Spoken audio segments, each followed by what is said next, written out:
атындағы жалпы білім беру мектептің 9-шы сынып оқушысы Сапархан Назым. Мұқағали Мақатаев «Бақыт деген не өзі?» Бақыт деген не өзі деп бастады топталасты. Бірі оны үйден іздеп, бірі қырдан арасты. Бірі айтады, бақыт деген барлық байлық емес пе? Керегінше ішіп жесең, бақыттысың емес пе?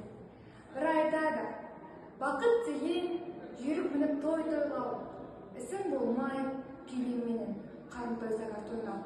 Бірі айтады, бақыт деген адал жар мен перзент қой, ынтымаққа ырыс келген ол да саған еңбек қой. Пікірлердің таласына осылай мен жолықтым, бақыт адам баласына келмес оңай сондықтан.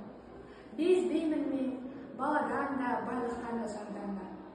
Маза жетпес бар адамға үлестіріп алғанда. Үміт үзбей іздейді олар, тыңдап сол бір жақытты. Оны алыстан іздемегін, жүректен тап бақытты.